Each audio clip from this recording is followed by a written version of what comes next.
أعوذ بالله من الشيطان الرجيم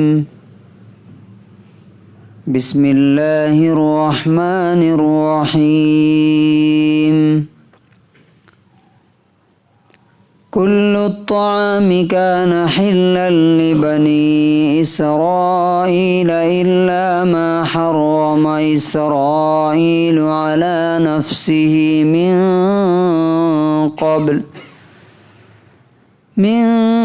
قبل أن تنزل التوراة قل فأتوا بالتوراة فاتلوها إن كنتم صادقين فمن افترى على الله الكذب من بعد ذلك فأولئك هم الظالمون۔ سورہ آل عمران سورہ نمبر 3 آیت نمبر 93 94۔ ساری کھانے کی چیزیں اسرائیل کی اولاد کے لیے، بنی اسرائیل کے لیے حلال اور جائز تھی، وید تھی، سوائے اس کو جسے اسرائیل یعنی یعقوب علیہ السلام نے اپنے اوپر حرام کر لیا تھا۔ توریت کے اتارے جانے سے پہلے کہو تم تورات لے کر کے آؤ اور اس کو پڑھ کے سناؤ اگر تم سچے ہو۔ تو جو کوئی بھی اس کے بعد اللہ کے بارے میں جھوٹ بولے گا تو یہی لوگ ظالم اور مجرم ہیں۔ All food was lawful for the children of Israel except what Israel had made unlawful to himself before the Torah was revealed.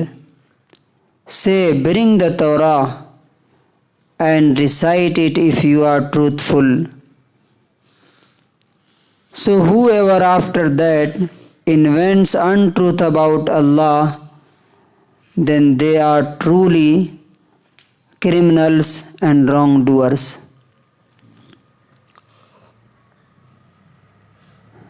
اس سے پہلے اللہ تعالیٰ نے کیا کہا تھا کہ اگر تم چیک کرنا چاہتے ہو کہ اللہ کی نظر میں تم اچھے ہو کہ نہیں،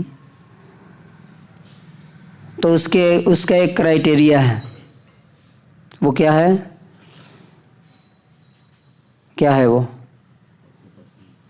جس چیز سے تمہیں سب سے زیادہ محبت ہے وہ چیز تم اللہ کے لیے چھوڑ پاتے ہو کہ نہیں، دے پاتے ہو کہ نہیں،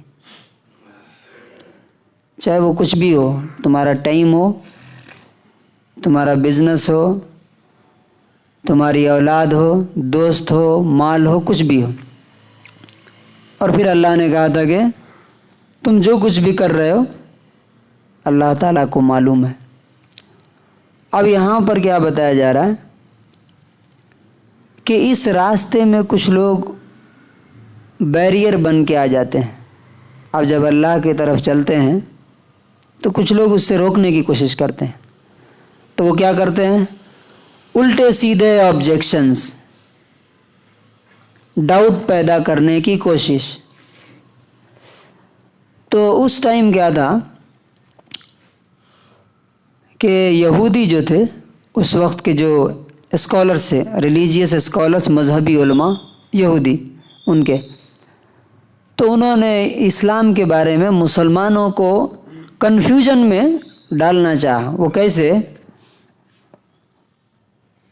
ہر دن کچھ نہ کچھ نیا آبجیکشن، نیا اعتراض لاتے تھے۔ اس میں سے ایک یہ تھا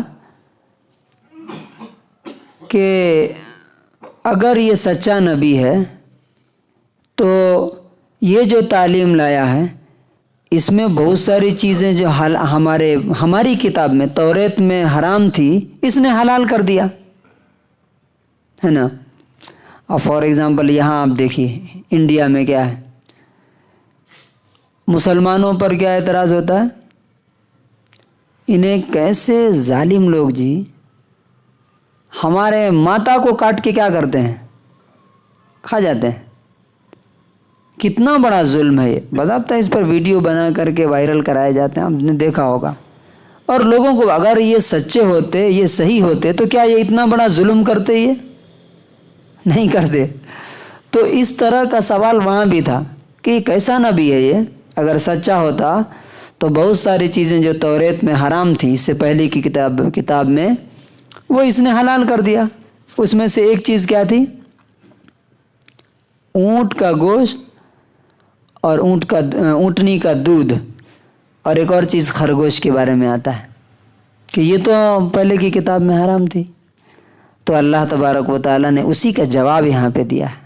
کیا جواب دیا ہے؟ کل الطعام، ایوری فوڈ، سارے کھانے، کان حلن، حلال تھے، لبنی اسرائیل، ہم سے پہلے جو مسلمان قوم تھی، بنی اسرائیل اس کا نام تھا. ہمارا نام مسلمان، وہ انہوں نے اپنا بنی اسرائیل نام رکھا. الا ما حرم اسرائیل علی نفسی، سوائے اس کھانے کے جسے اسرائیل نے یعنی یعقوب علیہ السلام نے اپنے لیے حرام کر لیا تھا. وہ کیسے؟ اس کی وجہ بتاتے ہیں مفسرین کہ ان کو کوئی بیماری ہوئی تھی سائٹیکا کی، اور اس میں انہوں نے کہا تھا کہ میں یہ اونٹ کا گوشت اور دودھ یوز نہیں کروں گا، شاید اس میں بڑھ جاتا ہوگا. اب بعد میں کیا ہوا کہ لوگوں نے مستقل طور پہ اس کو حرام کر لیا پرماننٹلی. تو اللہ تعالیٰ نے کہا کہ یہ کب ہوا تھا؟ یہ توریت میں نہیں، من قبل ان تنزل التوراہ. یعقوب علیہ السلام تو موسیٰ علیہ السلام سے پہلے کے ہیں، تو توریت کے اترنے سے پہلے یہ ہوا. اگر یہ لوگ کہتے ہیں کہ نہیں یہ سچ ہے، تو قل، آپ کہہ دیجئے، فاتوا بالتوراہ، تورات لے کے آؤ، فتلوہا، اور اسے پڑھ کے سناؤ، ان کنتم صادقین، اگر تم سچے ہو. یہاں سے ہمیں کیا لیسن ملتا ہے؟ پہلا لیسن کہ جب بھی کوئی شخص کسی چیز کے بارے میں حلال اور حرام کا دعویٰ کرے کہ یہ چیز حلال ہے، یہ چیز حرام ہے، یہ لافل ہے، یہ ان لافل ہے، یہ غلط ہے، یہ صحیح ہے، بعض لوگ بولتے ہیں. اب پرسوں ایک صاحب ہم سے ڈیبیٹ کر رہے تھے کسی چیز کے بارے میں، یہ کیوں ہو رہا ہے؟ میں نے کہا کہ بھائی کہاں غلط ہے، وہ ہمیں لا کے دکھائیے، ہے نا. تو کسی کے کہنے سے کوئی چیز حلال اور حرام نہیں ہو جاتی. ایک صاحب آئے، انہوں نے کہا کہ اللہ تعالیٰ ان کی مغفرت کرے. ایک ایگزامپل دیتا ہوں تاکہ سمجھ میں آئے کہ چپل جو ہے نا، چپل ایسا قبلہ رخ نہیں رکھنا. چپل کیسا رکھنا؟ ادھر رکھنا، یعنی پورب کی طرف، ایسٹ کی طرف ہونا چاہیے، ویسٹ کی طرف نہیں ہونا چاہیے. یہ جائز نہیں ہے، یہ حرام ہے. میں نے پوچھا کہاں لکھا ہے؟ اللہ تعالیٰ بھی وہی بول رہا ہے نا، قل فاتوا بالتوراہ، کتاب لے کر کے آؤ. کہاں لکھا ہے؟ ان کنتم صادقین، اگر تم سچ ہو. تو انہوں نے کہا کہ تم اچھے آدمی نہیں ہو، اور بھاگ کے چلے گئے. کہا کہ اب اس مسجد میں نماز پڑھنے نہیں آؤں گا میں. اور ایک ہفتے کے اندر اللہ تعالیٰ معاف کرے ان کو، 8-10 دن کے اندر ان کا انتقال ہو گیا.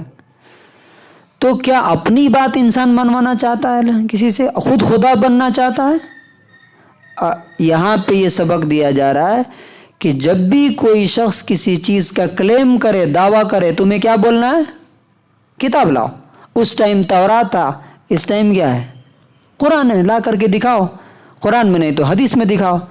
اس کے علاوہ کوئی چیز ایکسیپٹیبل نہیں ہے. اس لیے کہ اللہ تعالیٰ کہتا اطیعوا اللہ و اطیعوا الرسول، اللہ اور اس کے رسول کی بات ماننا. فمن افترى علی اللہ الکذب، اب یہ چیز سننے کے بعد بھی کوئی شخص اللہ کے بارے میں جھوٹ بولے. کیا جھوٹ بولے؟ اللہ نے یہ چیز حلال کیا، یہ چیز حرام کیا، اپنے من سے بولے یا اللہ تعالیٰ نے یہ فرمایا، حالانکہ اللہ تعالیٰ نے وہ بولا نہیں، اللہ تعالیٰ نے اس سے منع کیا، حالانکہ اللہ تعالیٰ نے اس سے منع نہیں کیا. تو اللہ تعالیٰ کہتا فَأُولَئِكَ هُمُ الظَّالِمُونَ، یہی لوگ اصل میں مجرم ہیں، کرمنل ہیں، ظالم ہیں، رانگ ڈوئر. تو کنکلوژن اور خلاصہ کیا ہے کہ ہمارا راستہ بالکل کلیئر ہے. جب بھی کوئی بات سامنے آئے بس ایک ہی سوال ہونا چاہیے، کہاں ہے یہ؟ قرآن میں ہے یا حدیث میں ہے تو مانیں گے، ایکسیپٹ کریں گے، نہیں ہے تو اسے اٹھا کے ڈسٹ بن میں ڈال دیں گے، چاہے وہ کتنا بڑا ودوان ہے، اسکالر کی بات ہو یا زمانے کے علامہ کی بات ہو، اس لیے کہ اس پر اللہ تبارک و تعالیٰ قیامت کے دن ہمیں ثواب نہیں دے گا بلکہ ریجیکٹ کر دے گا۔